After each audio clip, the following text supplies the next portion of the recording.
The Kansas City Chiefs just fell to the Denver Broncos in NFL Week 18 by the final score of 38-0. The Chiefs got shut out for the first time in a long time, and I don't think that really any of us expected that going into this game, but in a meaningless Week 18 game for the Chiefs where they rested the majority of their starters, we got the outcome that a lot of us thought was going to end up happening, and that was a loss. Maybe not a blowout loss, but I definitely think that going into this game, the Chiefs had the odds stacked against them, and they ended up dropping this game in Denver, giving them their first postseason appearance since 2015. So they came into this game with everything to prove. This was a must-win game for the Denver Broncos, and to their credit, they went out there and just put belt to ass against this Chiefs team and just crushed them. So, Josh, I want to get your thoughts on this game. Do you think that the Chiefs kind of rolled over and died? Do you think that they took this game serious from the very beginning?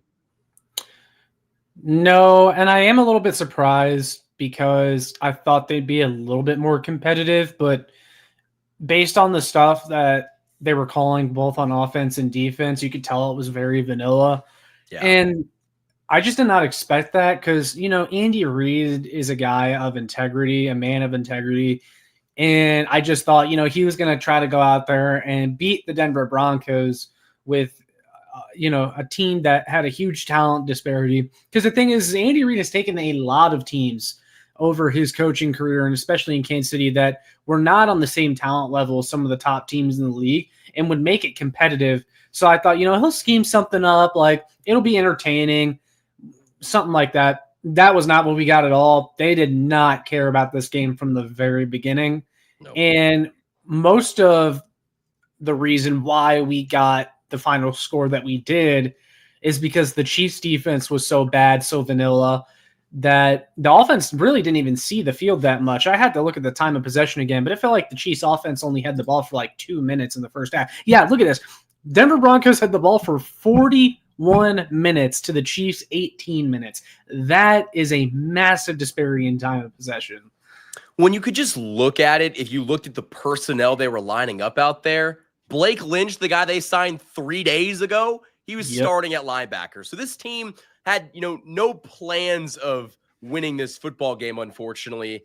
And I think that that's okay. Like, I'm not sitting up here after this, pretty demoralizing loss just by, the final score. I'm not really sitting up here disappointed because the Chiefs didn't treat this game seriously. It didn't start off on a good note with their team plane getting grounded at MCI because they couldn't leave because of the, inclement weather here in Kansas City. So I didn't really think that from the very beginning, they were super serious about this game. And like you said, with the stuff that they weren't calling up for the defense, they didn't blitz in this game. Steve Spagnuolo trotted out a very vanilla package. I mean, they were not going to show any part of their hand because they played 2 weeks from now, potentially against this very same Denver Broncos team. So, the Broncos came into this game going to unload the entire clip and show their full playbook.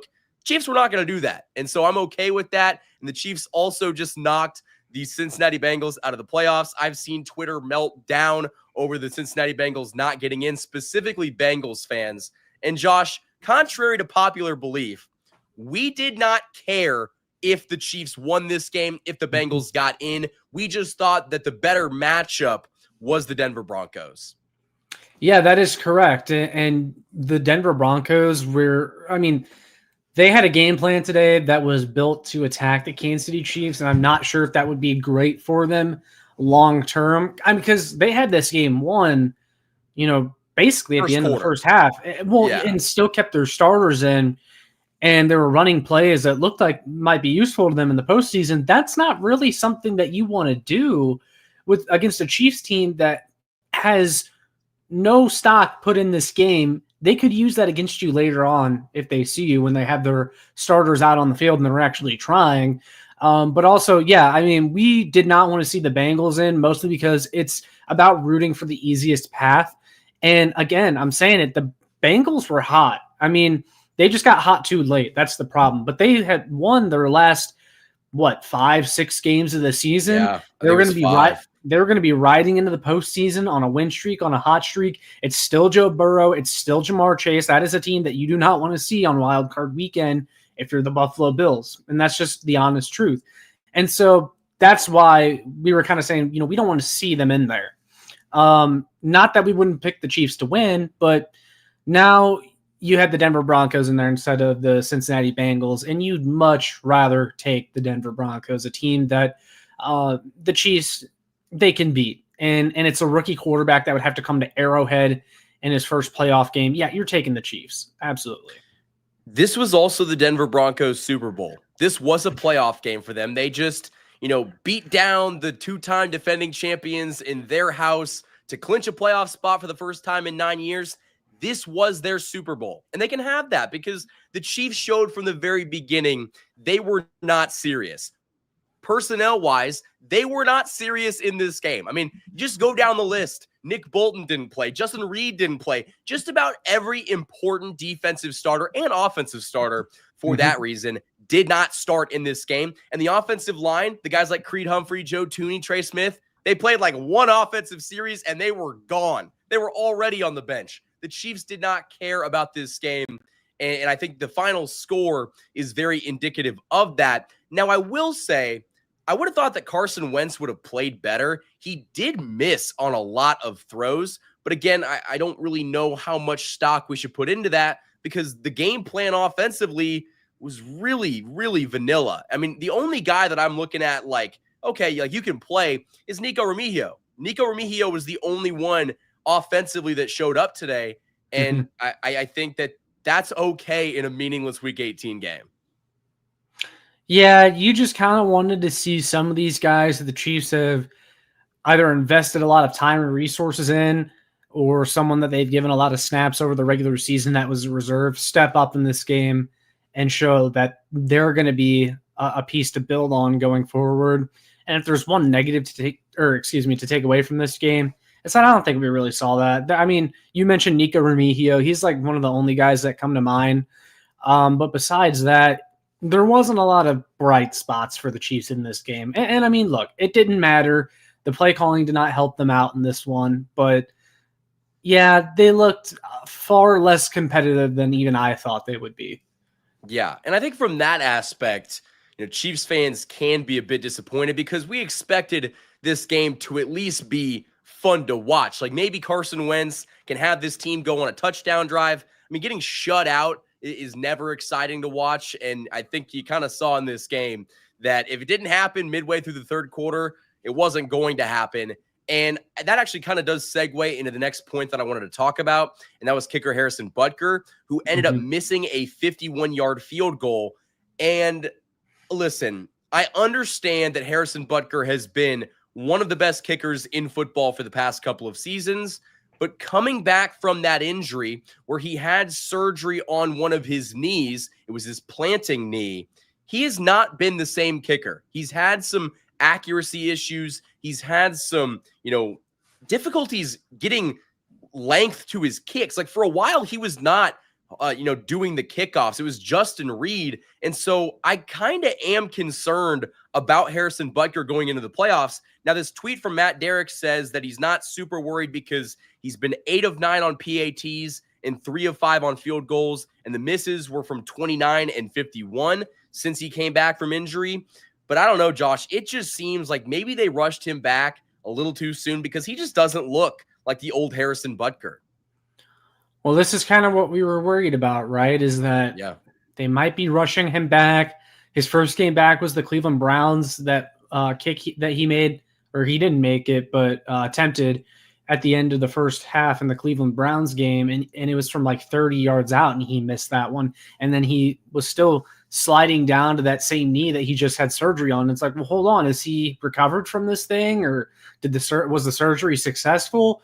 And we've seen him miss a few kicks since then, too, kicks that he typically makes. I am a little bit worried because, man, we've seen these postseason games come down to the kicker, especially last year when the Chiefs offense was the way it was. Every single field goal from Harrison Butker mattered. And so I really, really hope this is not something that we're talking about later on down the line because they need him.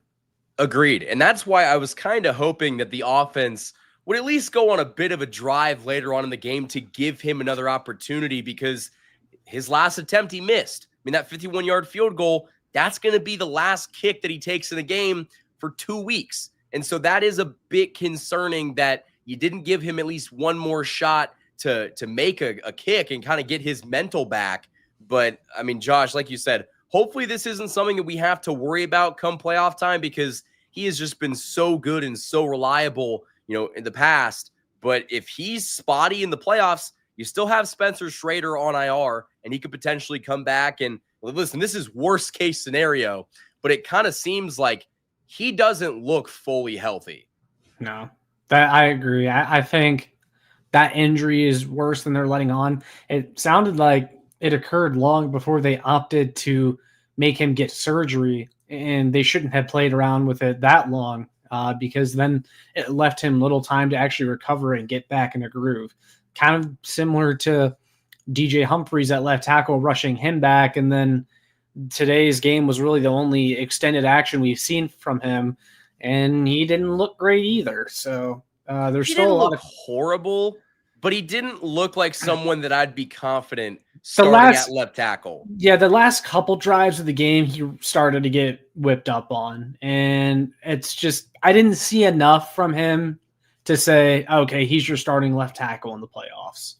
Yeah, and honestly, I think it is kind of unfair to him, because I don't think that he could have allowed no sacks, and he didn't allow a sack to set the record straight, but he did allow a couple of pressures as the game went on.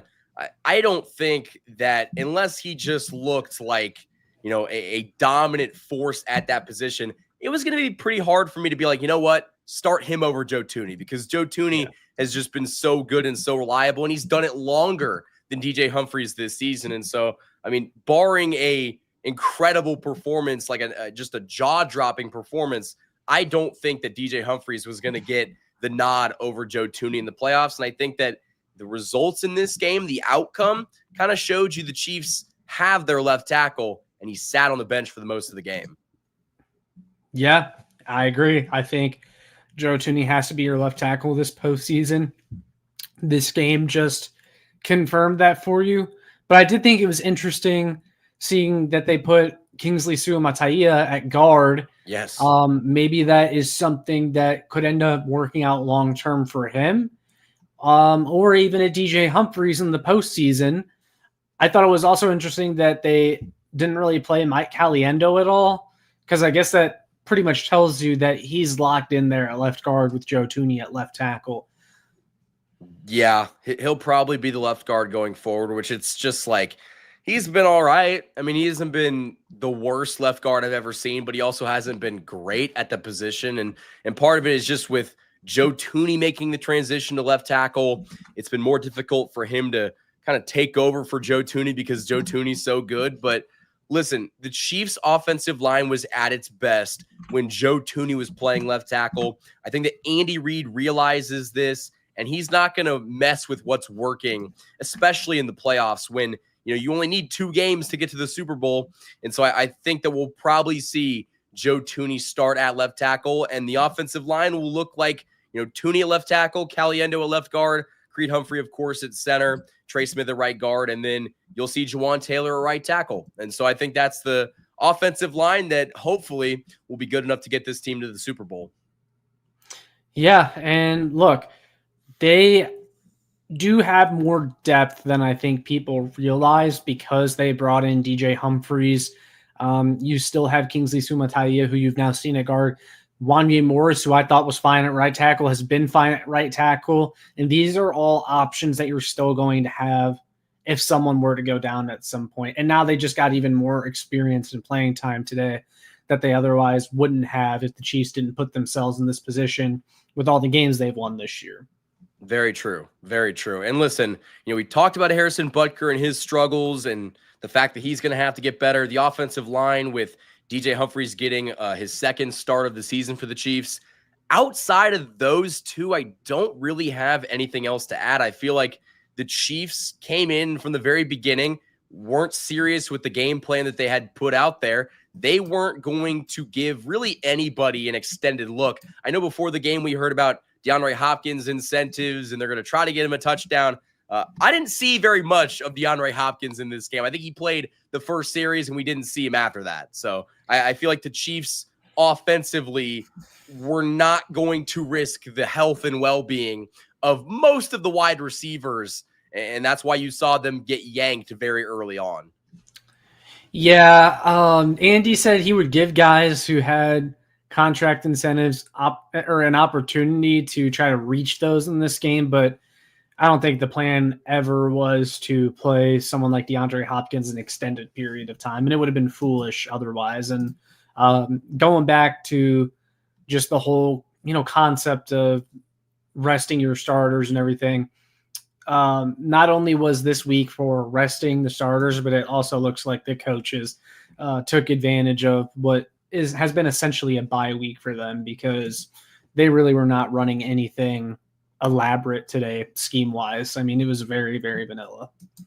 No, I mean, I think that their game plan was, let's get everybody out of this game fully healthy. And for the most part, they did do that. The only injury that I think I saw was to Chamari Connor, who had a shoulder injury, I believe, which is pretty tough for him after coming off of a concussion. So hopefully that's nothing too serious, but I can't really think of any major injuries that, is going to hinder this team in the playoffs. So they went into Denver, got their asses kicked, but no one got hurt or substantially hurt. I think that is a very good thing for this Chiefs team. So Josh, that's really all the time we have in this video. Do you have anything else you want to add before we get out of here? No, I think that pretty much does it. Yeah, I mean, you already talked about the Chamari Connor injury. I mean, he'll still have a bye week as well heading into the postseason here. And that was really the only thing to talk about injury-wise, and that's always a positive because we know that this year has been full of injuries for the Chiefs, and it's nice to come out of a game healthy for once. For once, man. And hey, we go to the playoffs now. They don't have to play on Wild Card Weekend. We get to sit back and watch some stress-free football, see who the Chiefs will play in the divisional round. Listen, man, the Broncos could go into Buffalo and beat the Bills, and then you get that rematch. And I like the Chiefs' odds of getting the better of the Broncos if that game is going to be played at Arrowhead. And there's a chance that happens, but we're just going to have to wait and see. So, Josh, that's all the time we have in this video. If you guys liked it, hit the like button on this video and subscribe for more daily Chiefs coverage. Josh, tell the Chiefs Kingdom where they can find your stuff. You can find me here on YouTube, Show Me Football. That's the channel name. Check out my work on showmefootball.com and arrowheadaddict.com. And then lastly, you can follow me on Twitter at ShowMeFB. And all that stuff, guys, will be linked in the description of this video. Definitely hit the like button on this video if you have not already. Thank you guys for watching. As always, go Chiefs.